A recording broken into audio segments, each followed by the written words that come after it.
పిల్లల భవిష్యత్తే మన సమాజానికి పునాది అని చెప్పి ఈ యొక్క పేరెంట్ టీచర్ మీటింగ్ అనేది ఒక ప్రోగ్రాము తయారు చేసుకుని ప్రత్యక్షంగా ప్రజాప్రతినిధులు అధికారులు ప్రజల దగ్గరికి వచ్చి విద్యార్థుల దగ్గరికి వచ్చి విద్యార్థుల యొక్క పేరెంట్స్ దగ్గరికి వచ్చేసి వాళ్ళ సమస్యలు విని ఈ యొక్క విద్యారంగంలో సమూల ప్రక్షాళన చేస్తూ విద్యార్థులకి సరైన బోధన ద్వారా ముందుకు తీసుకెళ్లాలని ఒక ప్రయత్నం ఈరోజు కూటమి ప్రభుత్వం చేస్తూ ఉంది. ఇది గొప్ప పరిణామానికి మొదటి మెట్టని తెలియజేసుకుంటున్నాను. ఈ యొక్క మెయిన్ స్కూల్ ఏర్పడి దాదాపు 167 సంవత్సరాలు కావస్తా ఉంది. చాలా ప్రతిష్టాత్మకమైన స్కూల్.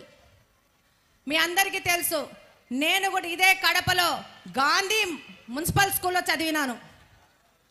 ఇక్కడే ఆర్ట్స్ కాలేజ్లో చదివినా నేను.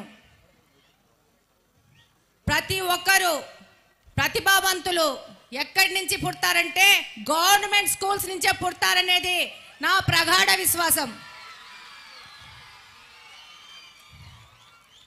దాదాపు 165 సంవత్సరాలు పూర్తి చేసుకున్న ఈ స్కూల్ యొక్క పరిస్థితులు, ఇందులో మనకి ఇంకా కావాల్సిన మౌలిక వసతుల కల్పన గురించి మనం ముఖ్యంగా మాట్లాడుకోవాల్సిన అవసరం ఉంది. మే 13వ తేదీ నేను ఇక్కడ వచ్చి పోలింగ్లో ఇక్కడికి వచ్చాను. ఆ రోజు కూడా గత ప్రభుత్వం నాడు నేడు అని చెప్పేసి గొప్పలు చెప్పుకుంటున్న ఆ పథకం ద్వారా కట్టిన రూములు అప్పటికి కూడా పూర్తి కాలేదు. 5 సంవత్సరాలు వాళ్ళు పేరుకు మాట్లాడుకున్నారు నాడు నేడు అని చెప్పేసి. ఈరోజు ఈ యొక్క కూటమి ప్రభుత్వం వచ్చినాక ఆ యొక్క బిల్డింగ్లు పూర్తి చేయడానికి ఎంతగానో ప్రయత్నం చేస్తూ ముందుకెళ్తాందన్న విషయం ఇక్కడున్న ప్రతి ఒక్క విద్యార్థికి ప్రతి ఒక్క టీచర్కి తెలుసు. ఈరోజు స్కూళ్ళ గురించి మాట్లాడుకుంటే కడప నియోజకవర్గం గురించి మాట్లాడుకోవాల్సిన అవసరం కూడా ఉంది. ఈరోజు మీ అందరికీ తెలుసు,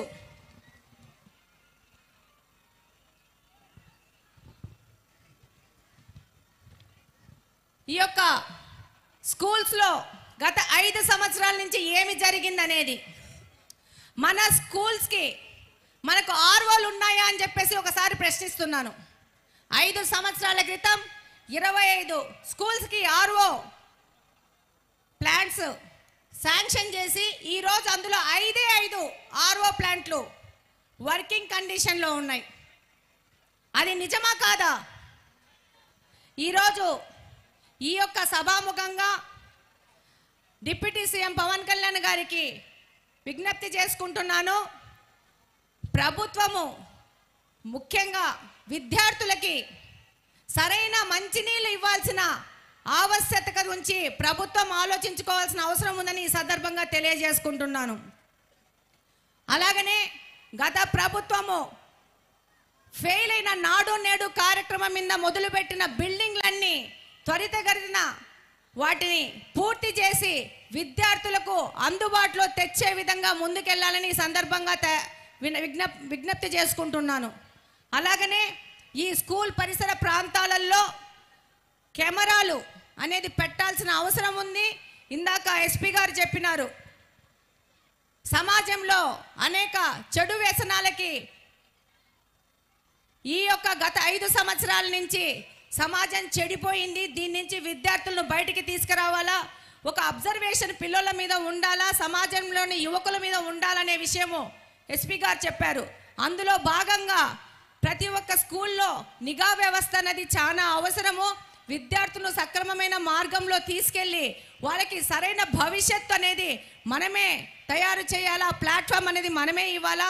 ఇందులో భాగంగా పేరెంట్స్కి ఎంతో బాధ్యత ఉంది, స్కూల్లో టీచర్స్కి ఎంతో బాధ్యత ఉంది. వాళ్ళ యొక్క పిల్లలు ఏ విధంగా ప్రవర్తిస్తున్నారు, వాళ్ళ ప్రవర్తనలో ఏదన్నా మార్పు వచ్చిందని గమనించుకొని ఇమీడియట్గా దాని మీద రివ్యూస్ చేసుకోవాల్సిన అవసరం ఉంది. అలాగనే సమాజంలోని మన వీధుల్లో ఉన్న పెద్దలకు కూడా అంతే బాధ్యత ఉంది. ఎక్కడన్నా ఏదన్నా అసాంఘిక కార్యక్రమం జరుగుతూ ఉందంటే ఇమ్మీడియట్గా పోలీసు వ్యవస్థకు ఇన్ఫార్మ్ చేయాల్సిన అవసరం ఉంది. నా యొక్క అనుభవంలోకి వచ్చింది ఏంటంటే ఇప్పుడు చాలా తగ్గింది, కానీ ఇంకా తగ్గాల్సిన అవసరం ఉంది. ఇది ఈ వ్యసనాలు అనేది మహమ్మారిలాగా ఈ యొక్క ఆంధ్రప్రదేశ్ చుట్టుముట్టుకొని ఉన్నాయి. ముఖ్యంగా కడపలో చాలా మంది పేదవాళ్ళు ఉన్నారు. వీళ్ళు తొందరగా ఈ యొక్క అలవాట్లకు అలవాటు పడే పరిస్థితిలో ఉన్నారు. కాబట్టి దీని మీద ఎక్కువ నిఘా వేసి, అలాగనే పోలీసు వాళ్ళకు కూడా ఒక విజ్ఞప్తి చేసుకుంటున్నాను. ఎస్పీ సార్, విజ్ఞప్తి చేసుకుంటున్నాను. డివిజన్లు తిరుగుతూ ఉంటే ముఖ్యంగా వాళ్ళు చెప్పేది ఏంటంటే, పోలీస్ స్టేషన్ ఇన్ఫార్మ్ చేసినా కూడా పోలీసుల లోయర్ కార్డ్ అన్నీ వచ్చి ఎస్పీ గారికి ఇన్ఫార్మ్ చేసుకోరు. వాళ్ళు కానిస్టేబుల్ లెవెల్లో, పోలీస్ స్టేషన్ లెవెల్లో వాళ్ళు చెప్తారు. అప్పుడు వాళ్ళు అలర్ట్గా వెంటనే రియాక్ట్ అవ్వట్లేదని చెప్పి ఈ విషయంలో కూడా మీరు కూడా రివ్యూ చేసుకుని వాళ్ళకు కూడా కౌన్సిలింగ్ ఇవ్వాల్సిన అవసరం ఉంది. చాలా మంది పోలీసు వాళ్ళు ఈ యొక్క వ్యసనాలకు బారిన పడ్డ వాళ్ళ మీద కంప్లైంట్ ఇస్తే వాళ్ళు ఎక్కడ దాడి చేస్తారన్న భయంతో వాళ్ళు ముందుకు రావట్లేదనేది తల్లిదండ్రులు, ముఖ్యంగా తల్లులు మా యొక్క దృష్టికి తీసుకురావడం జరిగింది. కాబట్టి ఆ విధంగా కూడా పోలీసు వాళ్ళకు కూడా మీరు స్పెషల్ ట్రైనింగ్ ఇచ్చి కౌన్సిలింగ్ ఇచ్చి ముందుకు పంపించాల్సిన అవసరం ఉంది.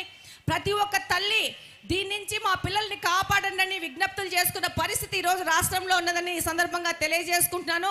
ఇక్కడున్న ప్రతి ఒక్కరూ సేవ్ కడప, సేవ్ ఆంధ్రప్రదేశ్ అని ఇందాక పోస్టర్ రిలీజ్ చేసినాము. దీని మీద అందరం పాటుపడాల్సిన అవసరం ఉంది. ఇంకొక విషయము, ఇది నా కడప నియోజకవర్గం గురించి మాట్లాడుతూ ఉన్నాను. డిప్యూటీ సీఎం గారు, మాది కార్పొరేషన్లో మాకు ఈ రోజున్న పరిస్థితికి నేను 5 నెలలైందంటే 6 నెలలైంది ఎమ్మెల్యేనయ్యి. నేను లర్నింగ్ పీరియడ్లో ఉన్నాను. నాకు ఎంతో బాధ అవుతా ఉంది ఈరోజు వింటుంటే.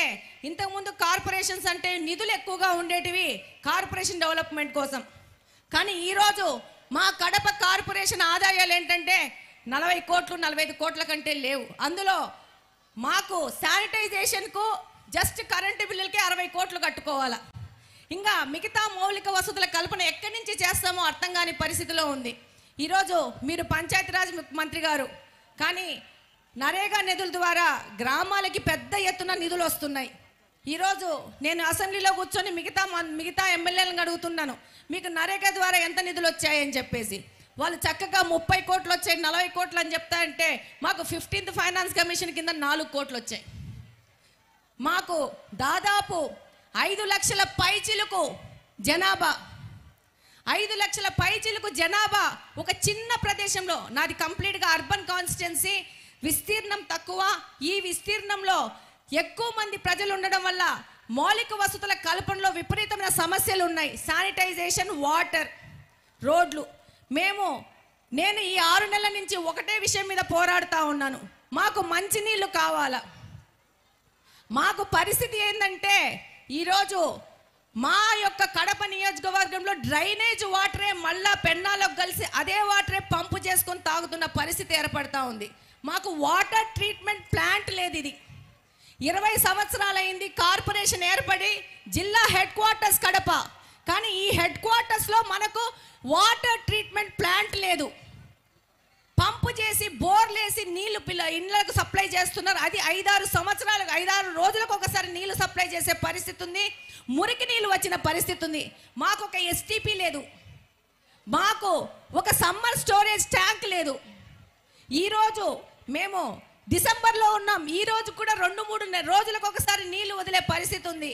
నేను ఇప్పుడు ఈ విషయం ఎందుకు ఎత్తుతున్నానంటే, మాకేమన్నా నరేగా నిధుల ద్వారా వాటర్కి ఏమన్నా మాకు హెల్ప్ చేసే పరిస్థితి ఉంటా.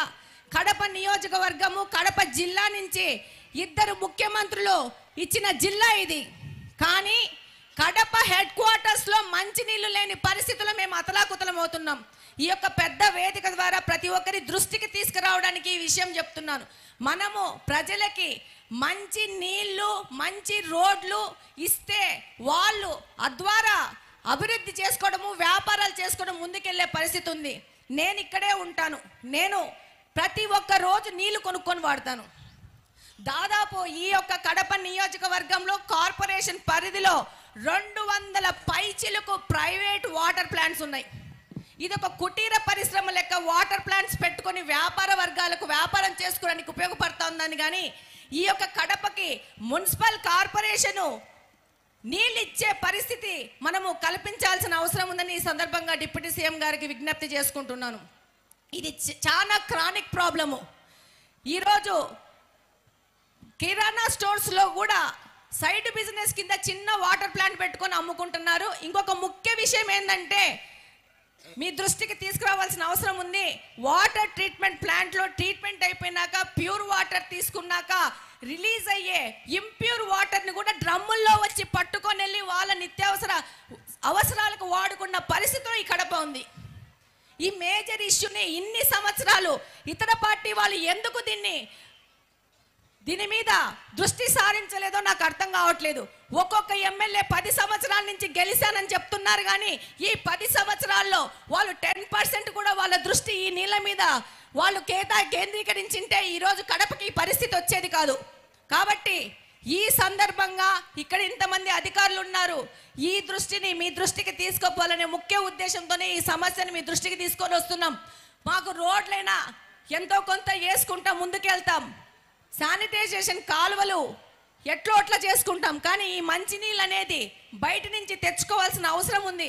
దానికి సంబంధించిన ట్యాంకులు కట్టుకోవాల్సిన అవసరం ఉంది. కొంచెం ఒక చిన్న ఇంపార్టెన్స్ ఇచ్చి కడప నియోజకవర్గము రాయలసీమలో వెనకబడిన ప్రాంతము, ఇది మాకు 2 ముఖ్యమంత్రులు ఇచ్చింది అదృష్టమో దురదృష్టమో అది ప్రజలు ఒకరినొకరు ప్రశ్నించుకోవాల్సిన అవసరం ఉంది. కాబట్టి ఈ సందర్భంగా నేను తెలియజేసుకుంటున్నాను, తప్పకుండా మీరు ఈ విషయం మీద దృష్టి సారించి మా కడపను కాపాడాలని కోరుకుంటున్నాను. రెండో విషయం, ఇప్పుడు పిల్లోళ్ళకి నేను మదర్ని, నాకు 2 పిల్లోళ్ళు, ఈ ట్యాబులు ఇవన్నీ ఇచ్చి ఈ యొక్క దీనివల్ల జరిగే అనర్థాల గురించి కూడా ఒక విశ్లేషణ చేయాల్సిన అవసరం ఉంది. క్యాంపెయినింగ్ తిరుగుతుంటే పిల్లల తల్లిదండ్రులు చెప్పేవాళ్ళు ట్యాబులు ఇచ్చారు, మోడరైజేషన్ అని చెప్పి ఇచ్చారు, కానీ అందులో పిల్లలు ఏం చూస్తున్నారో అర్థం కాని పరిస్థితి ఏర్పడింది. వాళ్ళకి విద్యా వ్యవస్థ అభివృద్ధి చేశామన్నారు, కానీ గత ప్రభుత్వము విద్యార్థులని రకరకాల వాటికి ఎక్స్పోజర్ చేసి నాశనం చేసిన ఘనత కూడా వాళ్ళకి ఇవ్వాలని కోరుకుంటున్నాను. అలాగనే ఈరోజు డిప్యూటీ సీఎం గారికి దృష్టికి తీసుకెళ్తున్నాను. ఈ యొక్క కడపలో ఈ యొక్క ఎడ్యుకేషన్ రిఫార్మ్స్లో ప్రాథమిక పాఠశాలల్ని విలీనం చేశారు. దీనివల్ల టీచర్లకు విద్యార్థులకు చాలా నష్టం జరిగింది. దూర ప్రాంతాలు లేకుండా డ్రాప్ అవుట్స్ పెరిగినారు. దాంతో పాటు ఈ విలీనం ద్వారా ఖాళీ ఏర్పడిన స్కూళ్ళల్లో ఈ అధికారులను మేనేజ్ చేసుకుని అందులో వాటర్ ట్రీట్మెంట్ ప్లాంట్లు ఈ కార్పొరేషన్ పెట్టుకున్న దురదృష్టం దుర్భాగ్యం ఏంటంటే మన కడప కార్పొరేషన్, ఇక్కడున్న ప్రజలకందరికీ తెలుసు, ప్రైమరీ స్కూల్స్లో సమాజ సేవ పేరిట మీద వాటర్ ట్రీట్మెంట్ ప్లాంట్లు పెట్టేసుకొని నీళ్ళు అమ్ముకుంటూ వ్యాపారం చేసుకుంటూ ఆ పార్టీ యొక్క ఆఫీస్ కింద ఈ స్కూల్ కన్వర్ట్ చేసుకునేది అనేది మీ దృష్టికి తీసుకెళ్తున్నాను.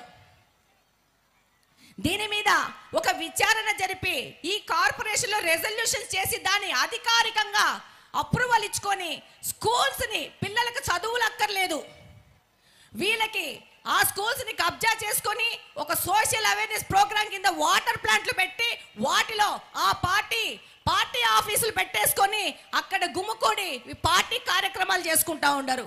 దీని మీద కలెక్టర్ గారికి, కార్పొరేషన్ కమిషనర్ గారికి, అలాగనే డిప్యూటీ సీఎం గారి దృష్టికి తీసుకెళ్తున్నాను. దీంట్లో మేము కూడా మా ప్రయత్నం చేసినాము. వాళ్ళు ఈ యొక్క కార్పొరేషన్ గత 20 సంవత్సరాల నుంచి ఆ పార్టీ ఆధీనంలో ఉండడం వలన వాళ్ళు దీన్ని కబ్జా చేసుకొని ఇలాంటి అవినీతి చేసి పిల్లల స్కూల్స్ను కూడా కబ్జా చేసిన పరిస్థితులు ఈ కడపలో ఉన్నాయని అందరి దృష్టికి తీసుకెళ్తున్నాను. కాబట్టి డిప్యూటీ సీఎం గారు దీన్ని ప్రత్యేకంగా రాసుకొని ఈ స్కూల్స్ని మళ్ళా ప్రభుత్వ ఆధీనంలోకి తీసుకొని ప్రభుత్వ కార్యకలాపాలకు వాడుకోవాల్సిందిగా ఈ సందర్భంగా కోరుకుంటున్నాను.